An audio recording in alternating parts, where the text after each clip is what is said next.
I'm Tony Roach.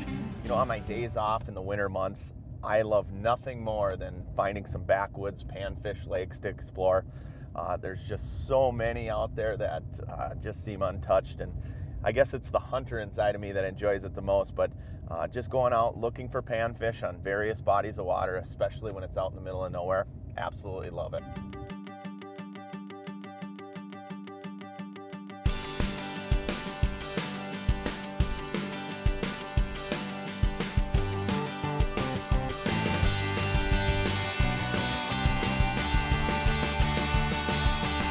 That didn't take long. A couple holes in and we're fishing. Oh, a little crappie kind of scattered all over this basin. You know, the wind's starting to pick up. What I love about sitting in a shelter, especially pan fishing, is the fact is when it's a really tough bite, or if they're coming up subtly, at least you can detect that bite a lot easier than when you're out in the wind, and you can control your bait a lot better. Man, that's a light bite.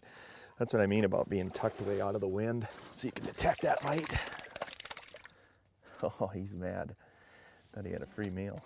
You can always tell these crappies, you know, they're suspended. They're usually higher than the gills.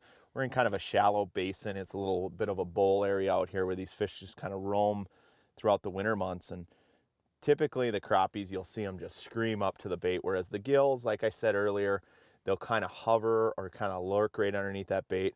And really, you know, you can jig it to get them to come in, but once they come in, you're going to hold it real steady. Another nice crappie. Not a bad fish. Decent average sized fish here, you know. That's pretty typical for the winter months, especially in a basin like this where the crappies are more aggressive than the gills. All I'm out here to do is catch panfish, hunt them down. You know, I drilled a series of holes and I just stay on the move.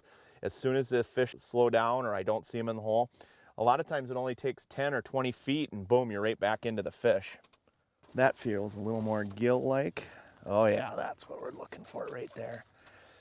The crappies were just a bonus, but this is why we seek out these backwood lakes. And I tell you what, the bigger the gills, the lighter they bite. That's a real nice bull.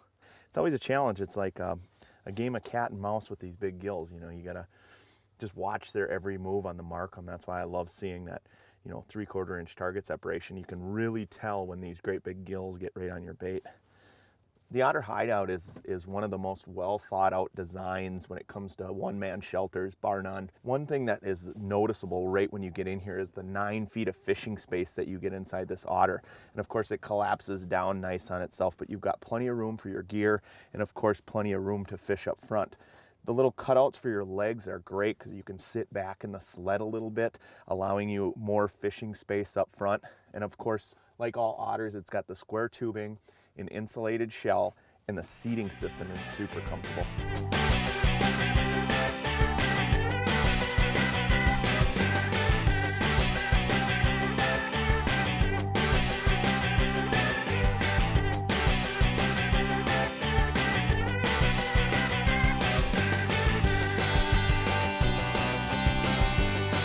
Trying to get down to these bluegills and the crappies keep hitting, but I tell you what, I'm not complaining. Anytime you're catching fish, one after another like that. Just like that. Moved holes, and boom, fish right back in the screen. And again, I'm not moving very far. You know, a lot of times it's 20, 30 feet. But because I'm in this one-man hideout, I can stay out of the elements. You know, it's raining, it's windy out. It's really not the most desirable conditions to be out hole hopping. So this is a perfect day for fishing in a one-man shelter. Another one, man, there is like a layer of crappies that are so aggressive. There we go. That's a better crappie. There's a nicer one. Nice looking fish. Man, I love it. Out of the wind, out of the elements. I don't have gloves on. I don't have a hat on. And yet I can still finesse these fish in. There was a no doubter there. I knew that one was a crappie. You could just tell the way they act on the screen. There he is. Never gets old. Nice fish. That one's not bad. And that's the key to catching panfish all winter long, is just staying on the move. And not only just staying on the move, but adapting to your surroundings. You know, we got out here, it's kind of drizzling, snowing, which is A little odd for this time of year. The wind started picking up. When we are dealing with finicky panfish, it's nice to get out of the elements, not only stay on the move, stay on the bite, pattern them, put more fish on the ice. Until next time, I'm Tony Roach. Stay tuned for more Midwest Outdoors.